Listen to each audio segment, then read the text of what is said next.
우리는 지금 재미있게 역사에 관한 얘기를 하고 있는데요. 제가 떠올라서 지금 바로 책을 꺼냈습니다. 책 제목이 이수부 치킨이 아니라 이수부 키친입니다. 그리고 부제로 오늘 하루 마음을 내어드립니다. 이게 이수부 선생님이 쓴 이거 광고인데 이렇게 하시면 아니, 광고도 괜찮아요. 이런 좋은 책은 많이 알려야 되거든요. 그래서 특별한 책인데 여기 마음을 내어드린다는 표현이 있잖아요. 여기 사유가 담겨 있습니다. 그래서 저는 다음에 이수부 선생님이랑 같이 우리 음식 사상에 관해서 얘기를 한번 나누고 싶습니다. 제 질문 이제 시작하겠습니다. 네. 우리 역사를 왜 배워야 되나요? 사실 일반인들은 그 목적의식 자체가 되게 궁금하거든요. 아, 그렇구나. 일단 인간은 정체성이 중요하잖아요. 내가 누구인가? 그래서 결국 생물학적 정체성은 부모님을 통해 가지고 내가 1대나 2대까지는 연결됐다고 보는데요. 그 이상 되는 거는 잘 몰라요. 역사학을 통해 가지고 생물학적 정체성으로도 계승된다는 것을 확인을 할 수가 있어요. 내가 누군가? 그렇죠. 첫 번째는 생물학적으로. 네네네. 두 번째는 누군가. 뭐냐면 인식의 문제거든요. 내가 누군가를 했을 때 나를 이루는 것은 이런 생물학적인 몸의 문제뿐만이 아니라 물론 몸도 마찬가지겠지만 온갖 우리가 문화라고 통칭되어지는 것들이 있죠. 네. 이런 것들의 근거를 우리는 역사를 통해서 확인을 할 수가 있어요. 지금 우리가 이런 문화를 가지고 있잖아요. 어디서 왔습니까? 모르잖아요. 그런데 역사를 통해서 구체적으로 확인해 나갈 수가 있으니까 내 자의식을 확인하는 데 도움이 되는 거죠. 또 한 가지는 자기 영역이 확장되는 거네요. 그렇죠. 과거로. 네, 그렇죠. 그리고 나와 중국 사람과 나와 유럽 사람은 다르거든요. 왜 다른가? 이런 것들도 당연히 역사를 통해서 알 수가 있으니까 네. 이런 것 정체성을 확인하는 데도 도움이 되고요. 또 한 가지는 삶을 살아가는데 방법론의 문제인데요. 다른 말로 하면 전략과 전술일 수 있거든요. 네. 방략일 수가 있어요. 뭔가 행동을 하게 되고 자기 위치를 설정해야 되는데 거기에 대한 근거가 없으면 좀 안 되죠. 현재적 지식만 가지고는 네네. 좀 어려워요. 그러니까 역사를 통해서 보게 되면 더 풍부한 지식도 있지만은 또 한 가지는 유사한 사례를 통해서 다음에 내가 무엇이라는 것, 어떤 전략을 네네. 써야겠다는 것을 확인할 수가 있는데 케이스 스터디? 맞아요. 그렇죠. 그러니까 우리나라 사람들은 주로 삼국지 연의라는 소설이나 대마계라는 무협 소설을 통해서 이해하잖아요. 그런 것과 역사는 다르죠. 역사가 한계는 있지만 그래서 사실에 근거하고 압축적이고 필요한 것들 이런 것들을 주로 전승하고 연구하기 때문에 우리는 역사학을 통해서 그런 전략과 전술을 배울 수가 있는 거죠. 저는 그런 의미에서 역사가 꼭 중요하다고 보고요. 아까 비슷한 얘기를 한 것 같은데 인간은 사실은 개체적 존재는 아니거든요. 서양 사람들이 특히 르네상스 이후에 인간, 휴먼이라는 것을 강조하고요. 네. 인간의 개체를 중요시 여기고 그러다 보니까 우리가 알고 있는 것처럼 많은 철학과 그다음에 예술과 이런 것들이 발전했잖아요. 그건 분명히 맞아요. 그런데 그것은 그 전까지에 비해서 상대적으로 인간 개체를 강조하다 보니까 우리가 휴머니즘이라 이름하에 그렇게 강조한 건데 동아시아는 그렇지는 않죠. 근데 우리는 개체적 존재이지만은 당연히 전체적 존재이기도 하죠. 네. 그렇죠. 그러니까 부분과 전체가 서로가 연결되기 때문에 하나가 되거든요. 네네네. 이런 것들을 시간적으로 공간적으로 확인할 수 있는 것은 저는 역사라고 생각해요. 역사를 통해서는 그렇게 돼요. 그리고 역사를 통해서 보니까 사람이 스케일이 커지는 거죠. 일단 시간이 길게 늘어나니까 거시적으로 볼 수가 있어요. 네네. 또 한 가지는 크게 볼 수가 범공간적으로 볼 수가 있어요. 모든 사람 넓어지는 그런 거군요. 확장되죠. 여기에 있지만은 역사를 통해서 보니까 아니다.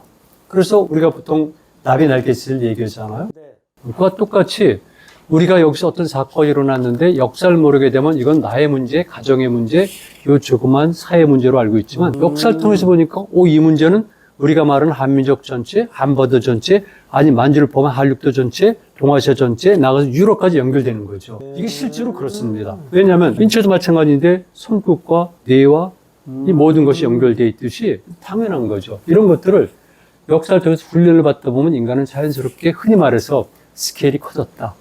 이렇게 볼 수가 있어요. 시간과 공간을 존재로서의 자기 존재감이 늘어나는 그런 거죠. 이야기네요. 네. 시간과 우리가 공간을 사실 확장시키는 공부를 거죠. 하다 보면 역사는 내가 뭐 역사 포기, 수학도 포기, 뭐 과목으로 생각하면 사실 포기할 수 있는 부분인데 그게 또 우주적으로 너의 자리매김과 관계된다 그러면 사실 포기할 수 없는 그럼요. 학문이 되네요. 저는 우리나라 역사학의 그 문제점이라고 생각하는데요. 우리나라 역사학은 오히려 역사학의 본령에 충실하지 못하도록 된 학문이 아닌가 그런 생각을 해요. 한국 근대 역사학, 현대 역사학 지금 맹점 한계 중 하나인데요. 출발부터 잘못된 거죠. 역사는 진짜 재미있는 거예요. 아니, 역사처럼 흥미진진한 게 어디가 있습니까? 역사처럼 교훈을 주는 게 어디가 있겠습니까? 네네. 그리고 우리 역사 의식, 역사 인식 이런 말에서 보듯이 당시에 가지고 있는 가장 문제점들을 잘 적합하게 인식하고 해결 방법, 의지를 갖고 실체로 옮기게끔 하는 게 역사 아니겠어요? 네. 그러니까 실질적으로 우리 식민시대 때 일본 제국주의자들은 우리가 역사의식을 갖는 걸 원하지 않아요. 조선시대 때도 마찬가지겠지만 일제시대 때는 더욱 심했던 것이죠. 그래서 그들은 역사학의 본령을 왜곡시킨 거예요. 이게 흔히 말해서 실증사, 고증사학이라는 미명을 가지고 한 거죠. 역사와 역사학은 좀 구분해봐야 돼요. 구분해야 되는 거죠. 네. 그리고 그 사람들은 역사학자를 뭐냐면 객관적이어야 된다고 그래요. 그 객관이라는 것은 방관자가 아니에요. 역사학자야말로 가장 실천적이고 중심에 있는 거죠. 다만 네. 방법론이라든가 시각에 객관성을 갖자는 얘기거든요. 뭐 검증을 할 수 있다든지 그렇죠. 비교를 할 수 있다든지 누구라도 수긍할 수 있는 그렇죠. 학문적인. 그렇죠. 그러니까 그게 역사학자지. 그래서 저는 역사학자가 예를 들게 되면 마지막 단계는 크리에이터, 창조자라고 그러거든요. 네. 창작자. 그래서 일단 검증도 하고 검증하지만 마지막 단계는 그렇다고 생각해요. 그러니까 역사학은 정말 필요한 건데 우리나라 역사학은 역사의식을 못 갖게 했던 거죠. 좀 암기 과목이죠. 우리. 그렇죠. 왜냐면 암기 과목을 해야지 우리는 역사를 통해 가지고 이 세계가 맥락으로 이루어졌다는 것도 모르고 인과적 사실도 모르니까 조선이 왜 붕괴했는가 멸망했는가도 모르고 네. 어떻게 하면 독립과 해방을 쟁취할 그런 방법론도 찾지 못하거나 못하고. 생각도 안 오고 네네. 그리고 우리는 파편적 인간이 되니까 단편적 지식들만 그렇죠. 늘어나는. 그렇죠. 그리고 사고 자체를 못하는 거예요. 이걸 외우는 거니까. 더 중요한 사실은요. 외우다 보게 되면은 당연히 역사를 멀리하게 되죠. 역사학을. 네. 그래서 많은 사람들이 역사학 그러면 골치 아픈 걸로 알고 있고요. 피하고 있어요. 분야와 상관없이 모두가 역사를 알아야 되는 거네요. 민족의 뭐 장래와 미래와 운명과도 함께하는. 네. 그리고 그런 무엇보다도 자기 정체성과 자의식을 확인하는 정체성과 것이 자유식. 중요하죠. 종교와 역사의 기능을 분석한 적이 있거든요. 네. 제가 쓴 책에는 정말 역사는 굉장히 중요해요. 그 역사와 역사학을 구분해서 말씀해 주셨는데, 네. 그럼 역사학이라는 거는 누구를 위한 학문인가요? 왜냐면 저같이 음식을 하는 사람 입장에서는 네. 음식의 역사가 필요한 것도 있고, 그렇죠. 어떤 인간의 행동이 반복된다고 했을 때 역사에서 뭔가 배워야 하는 필요도 있는데, 네. 학문이 되다 보면은 이게 어떤 한 소수의 사람들만 하는 거다라는 인식을 가지기 쉽거든요. 네. 그러니까 역할론인데요. 전문성으로서는 역사학문에는 전공자 있어야 되겠지만 네. 역사는 모든 사람들의 주체니까 본인들이 주인이면서 주체이고요. 역사학은 결국은 해석의 문제잖아요. 네. 의미를 부여하는 거기 때문에 모든 사람들이 권리, 라이트는 가지고 있지만 실제적으로 거기 직접적으로 천착하거나 자기 시간이라든가 아니면 자기 에너지를 투자할 수는 없는 거죠. 음식도 만들어야 되고 그다음에 IT 기술도 배워야 되고 병원에 가서 수술돼야 되니까 이런 부분들은 각각 자기 영역이죠. 네. 역사학도 누구의 것. 그러나 이건 권리의 문제지 실질적으로 거기에 일을 하는가 주체는 하는 모두다. 그렇죠. 아, 역사는 주인인 내가 누구고 어디서 왔고. 그래서 많은 사람들이 사실은 자기 분야에서 역사를 할 수가 있어요. 근데 제가 조금 전에 말씀드렸지만 우리 역사학자들은 일반사기 때문에 전체를 연결시키고 이론을 제공하고 틀을 제시하는 것이지 네. 각 부분별로 가면은 우리 모르죠. 우리나라 역사학자들은 정책을 공부 안 했기 때문에 엄격히 말씀드리면 정치사를 모르는 거예요. 정치학자가 하는 정치사와 역사학자가 하는 정치사는 다른데 네. 역사학자들이 제가 학생들이 하는 말을 통밥으로 정치사를 하면 안 된다는 거죠. 이럴 때는 권력 문제라든가 국제관계를 과학적이지 않네요. 그거. 그렇죠. 당연하죠. 그게 문제라는 거예요. 그래서 과학적이지 않네요. 정치학이라든가 국제관계 이론을 공부한 상태에서 일반사 전공자들이 역사를 해석하면 그 부분을 해석하면 되는데 그런 것 없이 그냥 일반 모든 사람 같은 평범한 수준 아니면 통밥으로 국제관계를 해석하게 되면 그거는 학문이라고 보기 힘들죠. 그렇군요. 그래서 우리나라 역사학계가 가진 맹점이 바로 그런 거죠. 네. 일반사는 이론이고 나머지는 전문적인 지식을 습득해야 되는 거죠. 그러기 위해서는 역사학자들이 다양한 분야를 전문적으로 공부할 필요가 있어요. 그러면 역사라는 건 기본적으로 우리의 생각은 이제 과거에 축적된 자료, 데이터 이런 걸 가지고 사실 연구를 하는 건데 그게 현재의 우리의 삶에 사실 유용해야 어떤 학문을 배우는 목적 의식이 생기잖아요. 그럼 당연하죠. 그걸 어떻게 이 역사학이 현재형이라는 거를 우리가 느끼고 아 내가 이걸 해야 되겠구나 또는 이게 미래에 뭔가 이렇게 도움이 되는구나 그럼 어떻게 느낄 수 있을까요? 역사학은 일단 역사학을 통해서 사실을 규명하잖아요. 네. 우리는 과거에 몰랐던 사실을 규명할 수가 있어요. 완벽하진 않지만 가깝게 규명할 수가 있거든요. 네네. 그걸 토대로 해가지고 현실의 문제점도 우리가 적용할 수가 있는 거죠. 네. 그리고 미래를 지향해서 방법론도 찾을 수가 있는 거고. 이런 면에서 역사학은 현재 또는 미래형이 있다. 이렇게 볼 수가 있는 거죠. 그러면 그 역사가 이제 사실은 인문학이다 보니까 양식도 있고 어떤 뭐 이런 모양일 수도 있고 또 무형의 우리의 생각이나 사상이나 철학이나 뭐 그런 것까지 이게 범위가 경제도 되고 그 안에 예술도 있고 모든 게 역사가 담기잖아요. 네. 범위가 어디서부터 어디까지로 잡아야 되는 건가요?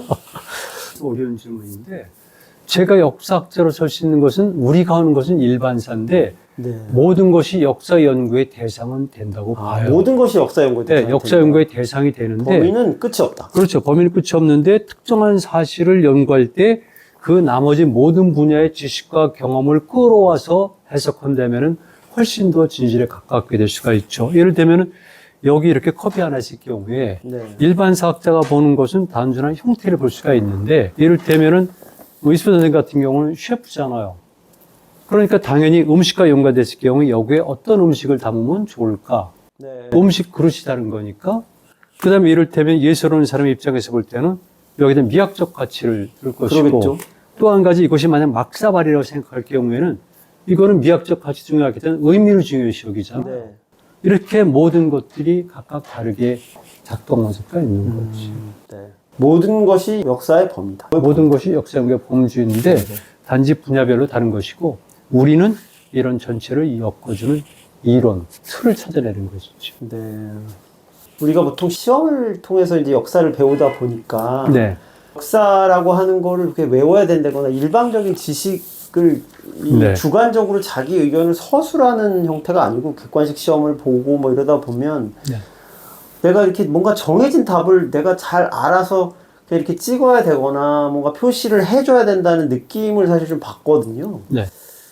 그거는 누군가가 분명히 정한 걸 거 아니에요? 그게 사실 저는 중고등학교 시절에는 백관식도 있을 수 있다고 보는데 네네. 왜냐하면 기본적이 안 돼 있으니까 구체적인 근본적인 사실들은 우리가 기본적인 외울 지식이 필요는 있어야죠. 있죠. 기초 지식이. 근데 저는 대학생들 가르칠 때 단 한 번도 객관식을 내본 적은 없어요. 아, 그러세요. 네. 예, 주관적으로 내고요. 뿐만이 아니라 저는 시험 문제를 미리 알려줘요. 오. 그래가지고 그 문제를 가지고 본인이 답안지를 최단도로 작성할 수가 있게 하는 거죠. 네네. 그래서 이렇게 얘기합니다. 만약 너희들이 이 문제를 제대로 풀면은 적어도 여러분들은 어디 가서든지 이 문제에 관한 최고가 될 수가 있다. 예를 들면 이런 질문지를 내는데요. 동아시아 국제대전 또는 동아지 중의 국제대전의 발생 배경과 과정 그리고 역사적 의의에 대해서 논하여라. 이런 네. 제목을 내거든요. 네. 그럼 학생들은 충분히 준비를 합니다. 그럴 경우에는 당시 동아시아 역사 전체를 맥락 속에서 이해할 수가 있어요. 아. 그뿐만이 아니라 이를테면 원인, 배경, 그 다음에 과정, 역사적 평가 의의까지 하잖아요. 그럼 네. 무관을 통해 가지고 그 학생들은 어떤 큰 사건이 있다면 전체를 이해하는 틀을 숙지하게 되는 거죠. 네. 그러니까 이런 식으로 교육하는 게 옳은 건데 또 하나 이런 예를 들죠. 제가 이제 만주를 가지 않습니까? 고려적 네. 답사에 가는데 그럴 경우에 학생들과 같이 가면은요, 광교토대왕 비에 갔을 때 이런 식의 행동을 합니다. 광교토대왕 능비가 있게 되면은 지금은 전부 다 유리막으로 둘러싸여 있기 때문에 굉장히 좁아요, 공간이. 네. 그럼 학생들이랑 저희가 가게 되면 꽉 차는데 저는 학생들에게 일단 설명을 안 해요. 10분 정도는 그 좁은 공간이지만 각각 전부 다 자기 나름대로 보고 해석하라고 그래요. 느껴보라고. 네. 그리고 10분쯤 지난 다음에 제가 설명을 해줘요. 저는 팩트의 근거함과 함께 나의 학설을 또 얘기하거든요. 네. 왜냐하면 학생들이 사고를 자유롭게 해야 되고 그 다음에 역사적 유물과 대상을 자유롭게 평가하는 능력을 길러야 될 뿐만 아니라 그건 권리예요. 네. 그런데 조금 안다고 그래가지고 그걸 침해하고 그런다면은 그런 식으로 교육을 받게 되면 학생들은 자율적 사고를 할 수가 없는 거죠. 예를 들면 피카소의 그림들을 보잖아요. 그랬을 경우에 거기에 관해서 아주 일반적인 틀이 있어요. 그걸 알고 가기 때문에 많은 사람들은 피카소의 진면목을 모르는 거죠. 오히려. 예, 시대마다, 상마다, 소재마다 다르거든요. 네. 근데 배운 것 때문에 가서 잘못 보는 거예요. 그리고 안 배우는 사람들도 그렇게 하고. 그렇게 되면 인간은 결국 자유롭게 사고할 수가 없고요. 저는 이런 무슨 얘기를 해요. 만약 AI 시대가 본격화되게 되면 AI에게 지배될 확률이 가장 큰 나라는 한국과 그리고 일본일 것이다. 왜냐하면 우린 그렇게 교육받았으니까. 예. 네. 그래서 역사학을 제대로 한다면 모든 것을 상호 비교하고 검증하고 분석하고 자기가 평가 내리는 그런 게 되는 거죠. 그러면은 역사를 우리가 배울 때 사실은 잘못 배운 거죠. 어떻게 보면 의심하는 자세를 갖는 게 맞나요? 그럼 당연하죠. 아, 그런 저는 거. 학생들에게 의심하면 틀리는데. 아니요. 저는 학생들에게 믿고 찍어야 의심하라고 그래요. 아, 진짜요? 네. 맞는 건 사실은 없거든요. 맞을 확률이 높은 것이죠. 그리고 무조건 의심을 해야지 되는 거죠. 모든 것은 다 의심하라고 해요, 제가. 그렇군요. 네, 역사는 당연히 그렇죠. 그리고 제가 말씀드렸잖아요. 소재 선택에서 벌써 문제가 있을 수 있어요. 그 사료 자체가 네. 소재 선택한 사람들, 승자의 산물, 그리고 모든 지식을 가진 사람들, 최고의 권력자들이죠. 그렇죠. 그렇게 해석하면 역사의 진인 면목을 볼 수는 없어요. 그래서 역사의 진실을 파악하기 위해서는 늘 의심을 하고, 그 다음에 있는 그대로 보는 게 중요하죠. 그 습관을 길러야 돼요. 네. 그래서 한국 사회는 역사의식이 부족한 거예요.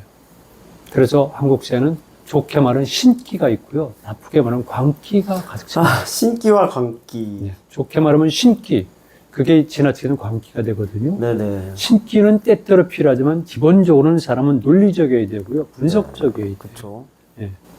그걸 전제라고 때때로 신기가 있어서 강한 파워풀, 그 다음에 지식을 뛰어넘어야 될 때. 그렇죠. 자기 희생의지가 있고 또 통찰력을 갖게 되고. 네네. 그런데 신기만 있어서는 그건 안 되는 아, 거죠. 그러면 곤란하죠. 네. 이 역사학은 철저하게 검증하고 비교하는 훈련을 갖게 되고요. 네. 다른 존재를 인정하잖아요. 나 이전에도 누군가 존재가 있었잖아요. 그 다음에 여기 말고도 저 저쪽 옆에도 있고. 그럼요. 나와 그리고 다른 사람도 있고. 미래와 같은 존재한다는 사람도 것도 알잖아요. 그러니까 네. 인간은 말 그대로 공시적 존재가 아니라 통시적 존재가 되는 거죠. 통시적 맥락을 통해서 그렇죠. 결국 자기를 뛰어넘을 수 있기 때문에 그럼요. 개체적 자기를 존재를 객관적으로 뛰어넘는 볼 수 있고 네. 자기를 객관적으로 볼 수 있기 때문에 더 합리적 결정을 낼 수 있다. 그리고 내가 곧 실용적인 전체라는 학문이다. 거죠. 네. 역사 종교의 차이점을 얘기하는데 저는 단호히 역사가 더 위에 있다고 봐요. 효율적이라고. 왜냐하면 소수 사람이 아니라 우리 모두가 천천히 단계적으로 진리를 구현해가기 때문에. 네. 그렇군요. 그런 걸 다룬 게 바로 이 책이에요. 역사는 진보하는가. 역사는 진보하는가? 역사 철학책이죠. 제목이 참 좋네요.